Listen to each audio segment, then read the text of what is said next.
Il était une fois, un petit village côtier plongé dans la grisaille. Les rêves, autrefois si vivants dans les cœurs des habitants, avaient disparu, laissant la vie terne et monotone. Une vue aérienne d'un village côtier au lever du soleil, mais le paysage semble dénaturé, les vagues calmes et ternes. Les maisons sont grises, et les habitants marchent lentement dans les rues, les yeux vides. Les personnages principaux, Ayla, une jeune fille d'environ 12 ans, aux longs cheveux bruns flottants, portant une robe simple bleu pâle, qui contraste avec la morosité du village. Elle a une expression curieuse et rêveuse, tenant un petit carnet de croquis. Noah, un jeune pêcheur de 18 ans, mince mais robuste, aux cheveux noirs bouclés, vêtu d'une chemise en lin blanc légèrement usée et d'un pantalon brun. Il porte un pendentif en forme de coquillage, cadeau de son père disparu.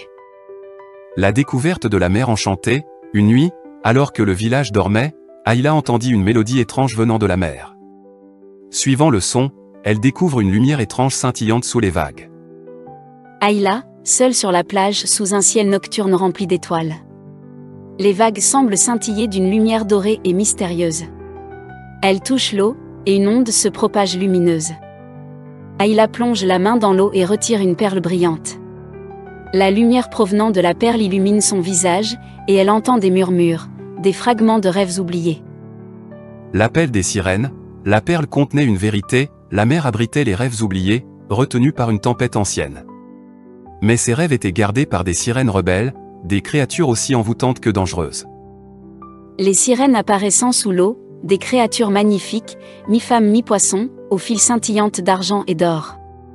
Elles chantent une mélodie hypnotique, leurs longs cheveux flottant dans l'eau sombre.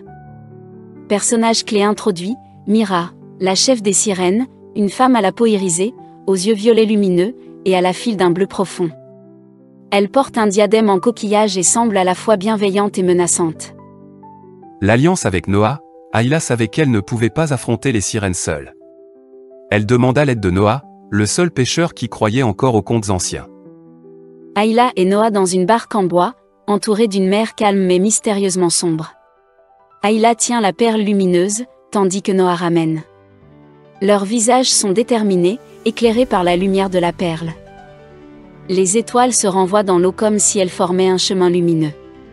Noah ajuste son pendentif coquillage, un symbole d'espoir et de courage. La tempête des cauchemars, alors qu'il s'approche du cœur de la mer enchantée, une tempête se leva, transformant les vagues en monstres hurlants. Les cauchemars des habitants prenaient forme pour les arrêter. Des vagues gigantesques prennent des formes grotesques, des visages hurlants, des mains fantomatiques sortant de l'eau. Ayla et Noah luttent pour garder leur barque à flot. Ayla utilise la lumière de la perle pour repousser les cauchemars. La rencontre avec Mira, au centre de la tempête, Mira les attendait. Elle révéla une vérité poignante, les rêves oubliés étaient retenus parce que les humains avaient arrêté d'y croire. Mira flotte au-dessus de l'eau, ses bras tendus, entourés de sphères lumineuses représentant les rêves captifs.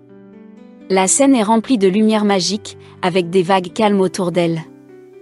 Pourquoi rêver si vous ne vous battez pas pour eux? Les rêves ne survivent pas sans foi. La libération des rêves, ensemble, Ayla et Noah promirent de ramener l'espoir à leur village. Mira leur donna une dernière épreuve, ils devaient plonger dans les profondeurs pour réveiller le cœur de la mer. Ayla et Noah plongent dans une grotte sous-marine remplie de cristaux lumineux. Au centre, un orbe géant, le cœur de la mer, pulsant faiblement. Ayla place la perle dans l'orbe, qui explose en une lumière éclatante. Le retour de la lumière, avec le cœur de la mer éveillé, les rêves oubliés revinrent au village, illuminant les cœurs et les esprits. Une scène où le village s'éveille sous un ciel coloré, les habitants retrouvant leur passion perdue, un peintre redécouvre son art, un enfant imagine un château, une femme chante pour la première fois depuis des années. Ils se respectent sur la plage, observant la lumière de la mer scintiller comme un feu d'artifice. Les rêves ne meurent jamais vraiment. Ils attendent simplement que nous trouvions le courage de les revendiquer. La mer des rêves oubliés est là, en chacun de nous. Un gros plan sur la perle dans la main d'Ayla, avant qu'elle ne la relâche dans l'eau, où elle disparaît en une dernière étincelle lumineuse.